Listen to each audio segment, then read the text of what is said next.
আমরা সেই পূর্বঘাটে গিয়ে দেহ পবিত্র করে আমরা গৃহে ফিরে যাব। ঠিক বলেছিস, চল তাহলে।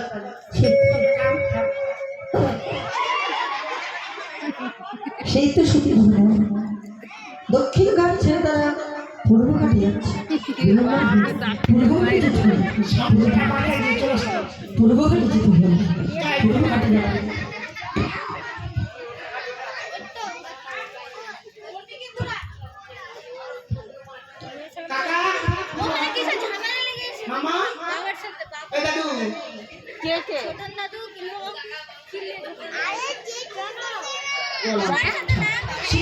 আমি তো ভুল গাড়ি চলে এসেছি, তাই বিলম্ব না করে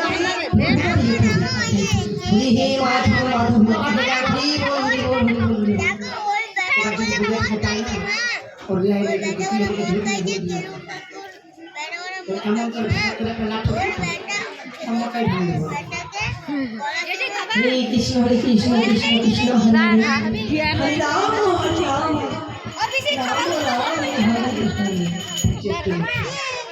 আপেল আর আঙুর আর ফল কলা এগুলো খাবার জন্য একাদশী আর দ্বাদশী করছি। হরে কৃষ্ণ করছি। টিফিন দিয়ে ঘন্টা দিয়েছিস। শোনো, আমরা আর বিলম্ব করবো না।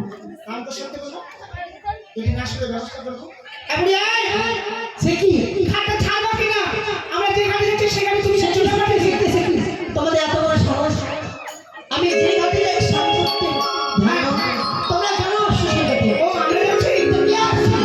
তোমরা কেন অভিশাপ করে দেবো? তুমি ছাগল হয়ে যাবে। অভিশাপ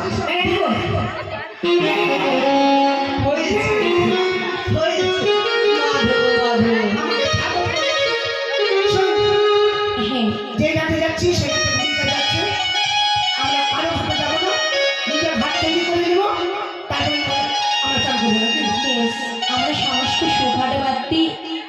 নতুন করে একটি গোঘাট নির্মাণ করে সেই ঘাটে তারা পবিত্র করে আমরা গৃহে ফিরে যাবো। ঠিক আছে, আমাদের সর্বকার্য ব্যর্থ হলো। তারা গোঘাট নির্মাণ করছে, সেই গোঘাটের ভিতরে আমি ঢুকবো। অভিশাপ করবে এই কচুরি সারাই দিয়ে তারপরে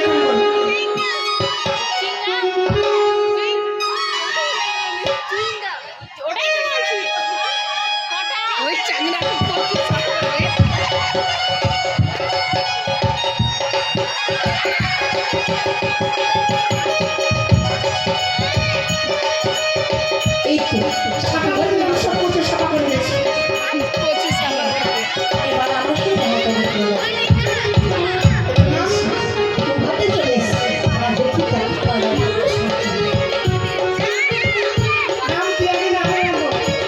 শোনো, একসঙ্গে যাবো। ঠিক আছে,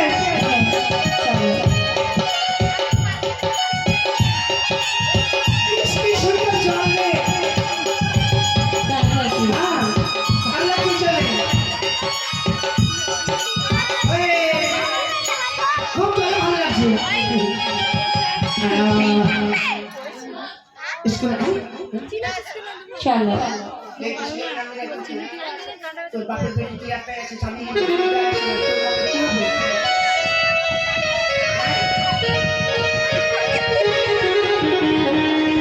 চুলটি খাচ্ছ না? আমি চুলটি খাচ্ছ না? মাথায় সাবান দিব না? দিব না?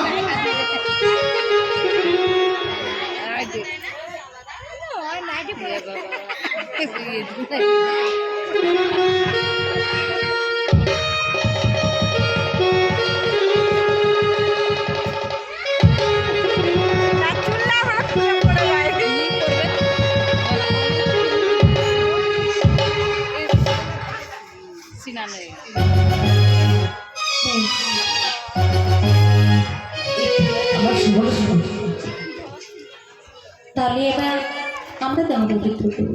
না আমি ঘরে আছি।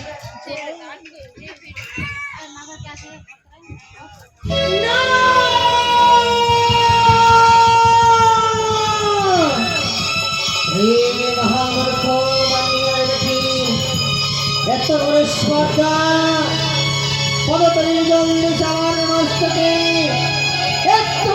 নমস্কার। যখন ভগবানের বাটি তলে করলাম অভিশাপ, বছর ঘরে তার সামনে খাবে তার হুজুরকে।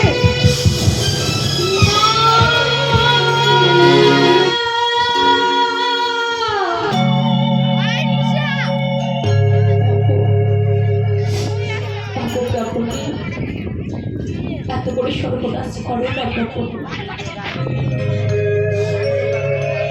আজ সামান্য করার জন্য করার কারণে আমার তুমি এত বড় সর্বনাশ করতে পারো না তোমার পদতলে জন্মস্তকে বলেছি, তুমি যে বড় অপরাধ করেছো, অপরাধে তুমি সাজা পেয়েছো, কোনো ক্ষমা নেই আমার কাছে। চলে যাও তুমি আমার সর্ব। হরি বল হরি বল হরি হে মাধব।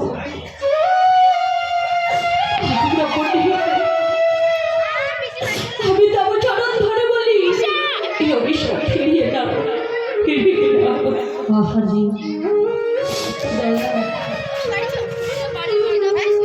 আজ সামান্য ভুলের কারণে চলে যাবো আমি তুমি এত বড় অভিশাপ করতে পারলে বলো? সামান্য কারণ তুমি জানো না, এক ব্রাহ্মণের মস্তকে তুমি তোমার পদতলে জল পড়েছি, তুমি কত বড় অপরাধ করেছো তুমি জানো না। তাই তুমি ন্যায্য মূল্যে তুমি সাজা পেয়েছো। না কখনো করো না।